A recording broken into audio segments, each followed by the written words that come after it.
Isus ode iz Kafarnauma južnije, u judejski kraj, te istočno od rijeke Jordana.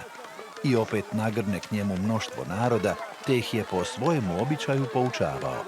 Priđu mu neki farizeji pa ga upitaju, pokušavajući ga zaskočiti: smije li se muž razvesti od žene? Što vam je o tome zapovjedio Mojsije? Upita ih Isus. On je to dopustio, odgovore mu.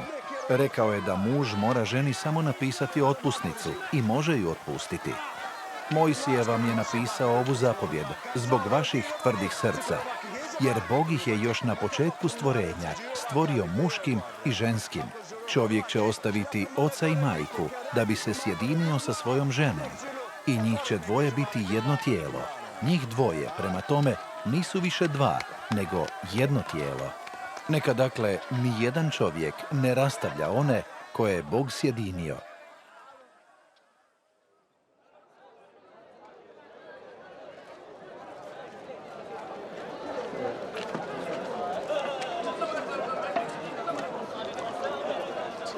Kad su bili u kući, učenici ga ponovno o tomu upitaju. On im reče: kogod se razvede od svoje žene da bi se oženio drugom, čini preljub prema prvoj ženi. Rastavi li se žena od muža i preuda, ona također čini preljub. Isusu su dovodili djecu da ih dotakne i blagoslovi. Učenici su im to priječili. Kad je Isus to vidio, razljutio se te im reče: pustite dječicu k meni i ne tjerajte ih, jer takvima pripada Božje kraljevstvo.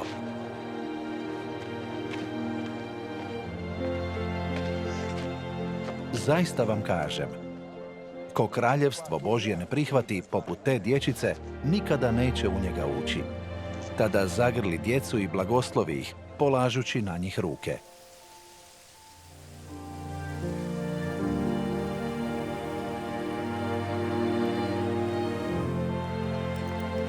Dok se je spremao na put, pritrči mu neki čovjek, klekne pred njega i upita ga: dobri učitelju, što moram učiniti da dobijem vječni život? Zašto me zoveš dobrim? Upita ga Isus. Dobar je samo Bog, a zapovjedi znaš. Ne ubi, ne čini preljub, ne ukradi, ne svjedoči lažno, ne varaj, poštuj oca i majku. Gospodine, sve te zapovjedi držim još od mladosti, odgovori čovjek. Isus ga promotri i zavoli ga. Još ti jedno nedostaje, reče mu.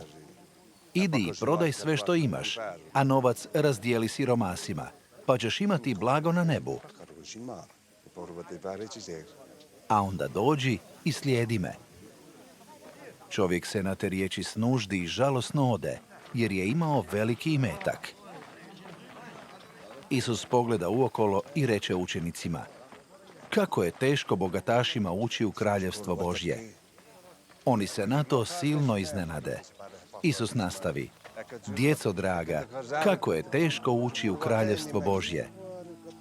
Lakše bi devi bilo provući se kroz iglenu ušicu, nego bogatašu ući u Božje kraljevstvo. Učenici se zaprepaste.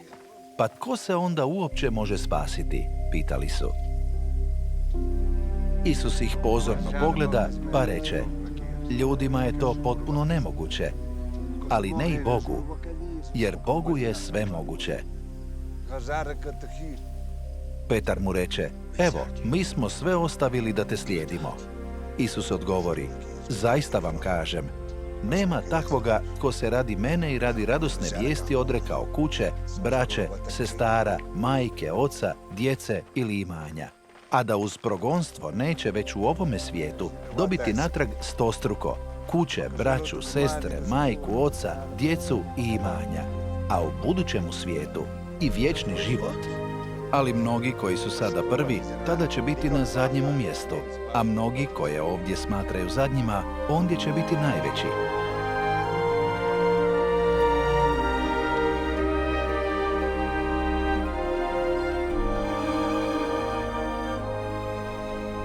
Uspinjali su se prema Jeruzalemu. Isus je išao pred zaprepaštenim učenicima. Ljudi koji su ga slijedili bili su prestrašeni. Isus povede 12 na stranu i počne im još jedanput govoriti o onomu što mu se imalo dogoditi. Evo, ulazimo u Jeruzalem. Tamo će Sina čovječijega predati svećeničkim glavarima i pismoznancima, koji će ga osuditi na smrt i predati neznabošcima. Rugat će mu se, popljuvati ga, bičevati i ubiti. Ali on će nakon 3 dana uskrsnuti.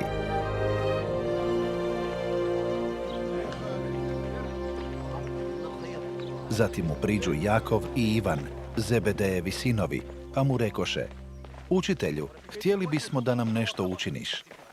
A što, upita ih Isus. Dopusti nam, kad uđeš u svoju slavu, da sjedimo na počasnim mjestima do tebe, jedan s desne, a drugi s lijeve strane. Isus odgovori: Ne znate što tražite. Možete li vi ispiti čašu iz koje ću ja piti? Ili se krstiti krštenjem kojim se ja moram krstiti? Možemo, odgovore oni. A on reče: Zaista ćete piti iz moje čaše i krstit ćete se mojim krštenjem. Ali nije na meni da odredim ko će sjediti s desna ili s lijeva do mene. Ta mjesta pripadaju onima za koje su ona određena.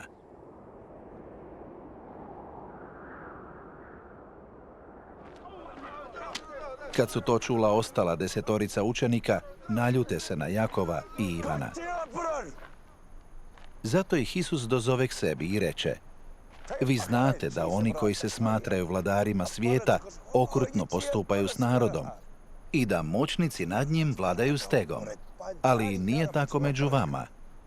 Naprotiv, ko želi biti najveći među vama, neka vam bude sluga. Tko želi biti najveći od svih, neka svima bude robom. Jer ni Sin čovječji nije došao da mu služe, već da on služi drugima i dade svoj život kao otkupninu za mnoge.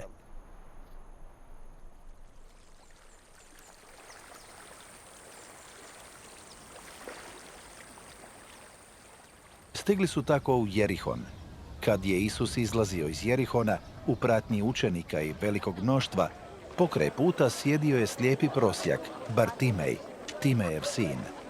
Kad je čuo da je stigao Isus iz Nazareta, počeo je vikati: Isuse, sine Davidov, smiluj mi se. Mnogi su ga korili i opominjali ga da ušuti, ali on počne još jače vikati: Sine Davidov, smiluj mi se. Kad Isus to začuje, zaustavi se i reče: Recite mu da priđe. Oni pozovu slijepca. Samo hrabro, kazaše mu: Hajde, zovete. Bartimej izbaci sa sebe ogrtač, skoči i pritrči Isusu. Što želiš da ti učinim? Upita ga Isus. Da progledam, gospodine, zamoli slijepac.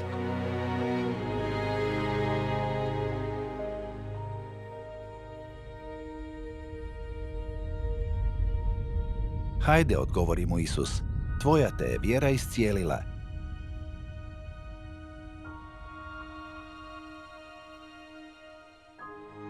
Slijepac s mjesta progleda i krene cestom za Isusom.